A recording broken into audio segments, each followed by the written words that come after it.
Hi, this is Heidi, episode 84, Healthy Weekend Success.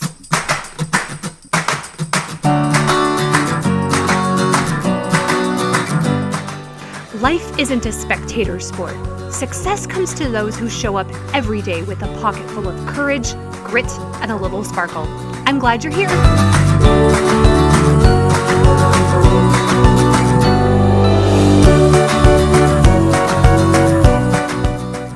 Hello, happy March. How are you doing? Episode 84. Okay, make sure you are subscribed in your podcast streaming app, and I always love to hear from you about episodes and topics and tools that are helping you. Please continue to rate, review, and share. I hope you are in my Facebook group for women, Lose Weight and Gain Confidence with Heidi. Every Thursday, I now post a quick 5-minute video teaching you how to pivot thoughts that we all have that are creating obstacles for us. It is so empowering to really see how we're creating what we are experiencing, to take responsibility for our thoughts and emotions, and to change what we're creating in life if we want to. It's also empowering to see exactly how we are creating all of the good as well, so we can duplicate and continue that flow of good. Okay, in my group coaching program, I teach them, to manage their minds and emotions around food, as well as tools to manage special events and let's just say quote, trigger type events. Today, I'm talking about how we approach weekends and how to ensure that we aren't sabotaging our goal progress over the weekend. Of course, it all goes back to how we mentally plan, which I'll talk about here. But I also give clients very practical habit suggestions so they can make permanent changes.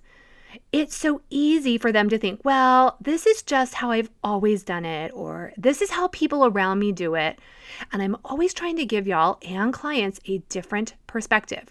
Remember, if you do what you've always done, you'll always get the same result.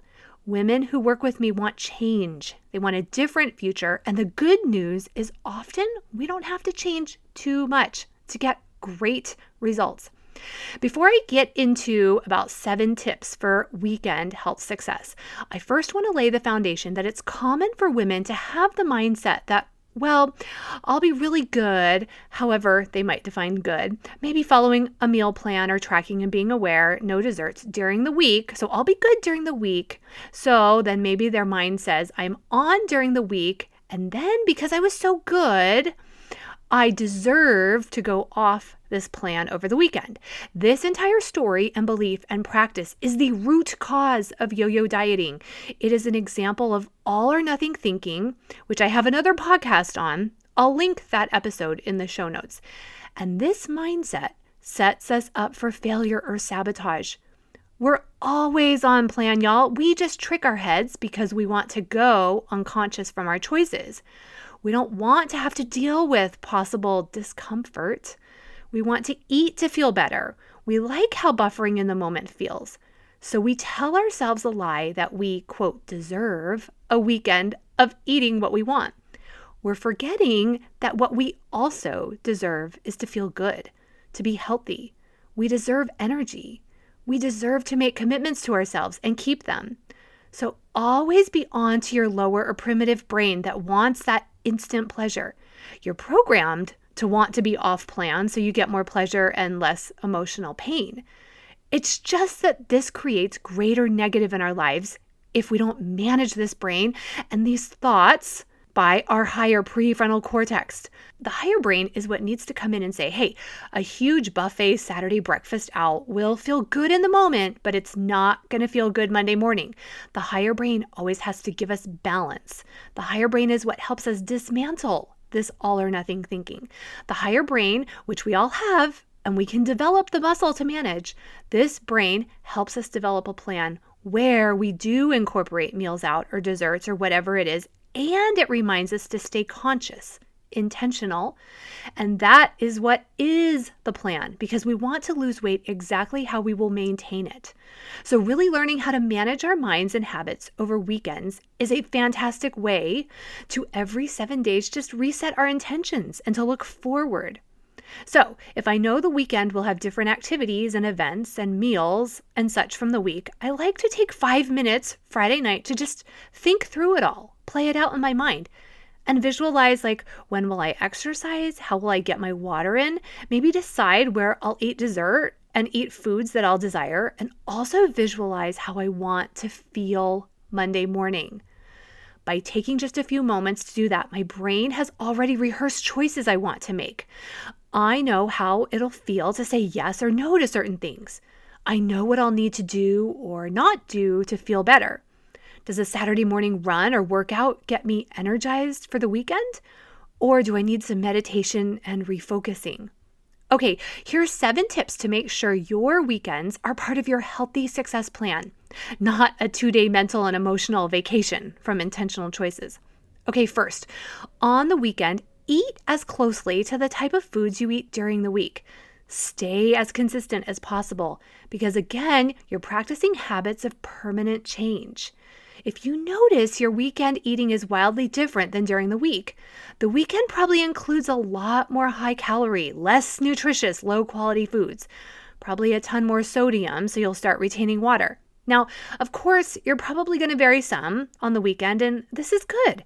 Maybe your routine is eating out on Saturday night or a Sunday evening family meal with dessert.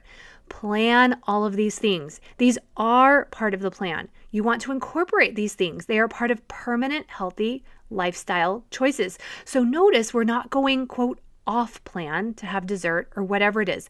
Just be intentional that the other meals of the weekend look like weekday meals because you're getting in protein, fruits, vegetables, healthy fats, and skipping as much processed, refined carbohydrates as possible. See, practicing this and making yourself make 1 or 2 smaller diversions, you're getting out of that all or nothing mentality. One dessert doesn't kill a healthy plan. In fact, it's very much part of a sustainable plan. The problem becomes when we tell ourselves, oh no, having this one dessert means I'm off plan or diet or so. Well, I'll just have 8 Oreos, maybe a scoop of ice cream with it. Then I'll get the French toast and bacon and such tomorrow morning because I'm going to start again Monday morning. That's all or nothing. Very sabotaging, very unhealthy. The healthier mindset, which creates permanent habits, is to be very okay with whatever that treat is, whatever you desire, to make it part of your plan and to stay intentional all weekend, not to throw in the towel or such. Okay, the second tip, drink lots of water all weekend. I know this can be tough if you're going to be out running errands or going places, but water will really help your body stay healthy and help you digest any extra food that you're eating. It will help with the stress and it'll help you relax. So when you're able to drink lots and lots, then limit if you know that you're not going to be around bathrooms. Start early in the morning. Plan it. I know you can get it in. This has been a really big goal of mine, and I'm really surprised I can get maybe 60 or so ounces in before noon, or I can get it in a time frame when I know I'll be home. And it's really made a big difference. Okay, third, the weekend is a good time to exercise, to move your body. If you have more time on the weekend, take a longer class at the gym. Try a new class on Zoom. Go for a walk with friends or family. Try something new. Plan this into your schedule so it happens. It could be you try a new gym or class or activity and you love it. I just went snowshoeing for the first time and I loved it. It was a great workout and I did it with friends and enjoyed a gorgeous golf course that allows us to be on it in the winter. Okay, the fourth tip is to sleep as close to your weekday schedule as possible. Try to go to bed within an hour of your weekday bedtime. What happens is if we stay up really late, we usually start munching at night and we rarely start grabbing an apple or celery at 10 p.m. This is when our brain will crave high-calorie, high-fat, very processed, low-quality foods. So if you stay up, watch what you're going to grab. Sleep is a very underrated and very important component to losing weight and staying healthy. Our bodies need sleep to recover. And if you notice your weekly schedule is such that you need to sleep 5 more hours on a Saturday and Sunday to catch up, this is a good sign you need to be sleeping more during the week. Y'all, it may seem like we're catching up on the weekend, but we aren't. We need consistent quality sleep. Okay, fifth tip for your healthy weekend. Plan time to relax or be creative, especially if you aren't as creative during the week at work as you'd like to be. Plan some paint nights with friends. Block out time for your hobby. Plan time when you'll connect with friends and family if you don't do as much of that during the week. Make a list, send the text, set up a Zoom date with a friend. I just did this recently with a friend to catch up, and it was so needed and so much fun. Now, on a Friday night, really ask yourself, what do I need? Who do I need to connect with? What friends or family will fill my bucket? Maybe your need is to ask your spouse to take the kids away for several hours so you can have it quiet. I know I had a season in my life where I really needed that. Just notice what your needs are and block time to make sure those things happen. Okay, 6th tip. If you have more time on the weekend for shopping and preparing, use a few hours on the weekend to set yourself up for a healthy week. I love those plastic containers that we can buy so that we can make and pre-chop and make healthy dinners. We can make it, divide it all up for the weekday ahead. So all we have to do is grab them. Or make all the protein on the weekend so you can easily add that to salads during the week. It's going to be different for all of us. You want your goal to be to use the time so you can help yourself make better choices on default. We want to make being healthy be as easy as possible, and the weekend can be a good time to do that. Okay, last tip. Weigh yourself Monday morning.